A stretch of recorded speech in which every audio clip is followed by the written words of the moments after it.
మీకుండే ఎటువంటి గ్రహ బాధలైనా గృహ బాధలైనా శాశ్వత పరిష్కారం కోసం సంప్రదించండి శ్రీనివాస జ్యోతిషాలయ. సార్ నమస్తే. నమస్తే అండి.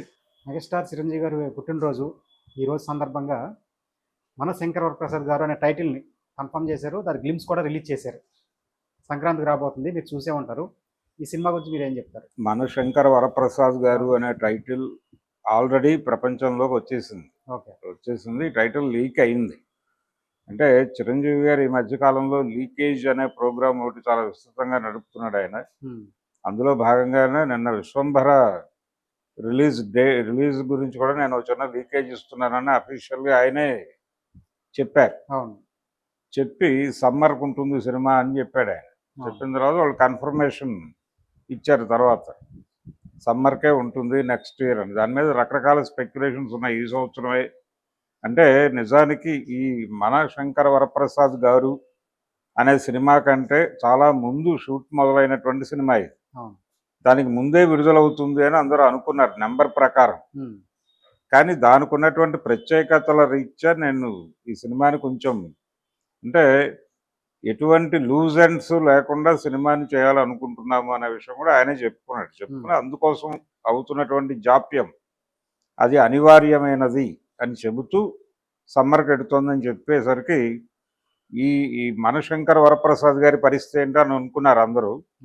అయితే ఇమ్మీడియట్గా వీళ్ళు మేము సంక్రాంతికే వచ్చేస్తున్నాం అనే విషయాన్ని క్లారిటీ ఇచ్చారు. ఈ టైటిల్ రివీల్ చేయడంతో పాటు సంక్రాంతికి వస్తున్నాం అనేది కూడా చెప్పేశాడు ఆయన. కాబట్టి సంక్రాంతికి అంటే ఫెస్టివల్ మూడ్ని క్యాప్చర్ చేయటానికి ఒక పవర్ఫుల్ కంటెంట్ ఓరియంటెడ్ ఎంటర్టైనింగ్ హీరోయిజంతో మిక్స్ అయినటువంటి క్యారెక్టర్గా కనిపిస్తోంది శివశంకర్ వరప్రసాద్ అనే క్యారెక్టర్.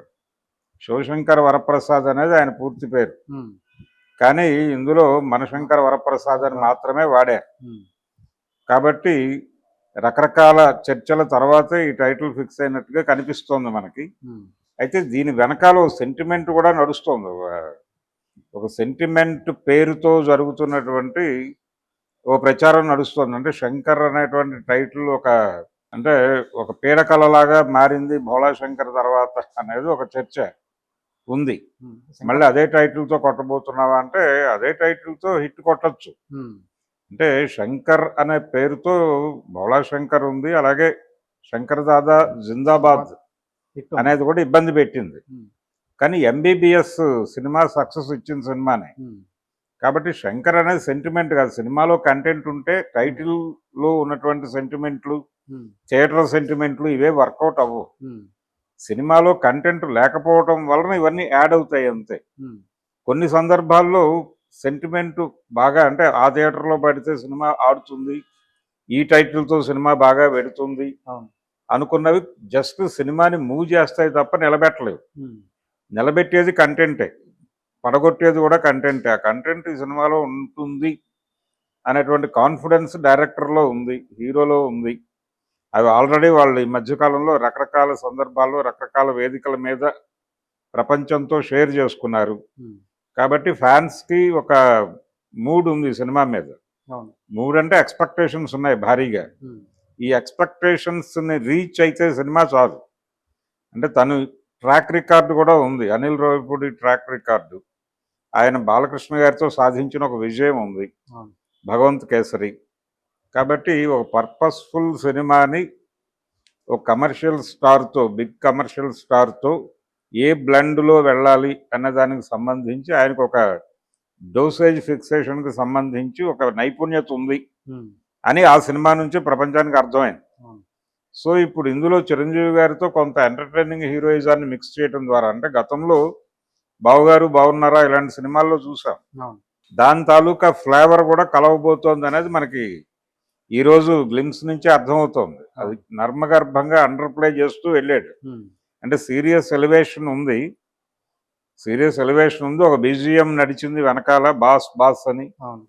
ఈ బాస్ బీజిఎం, చిరంజీవి గారి ఎలివేషన్స్, సిగరెట్లు విసురుట లాంటి కార్యక్రమాల మధ్యలోనే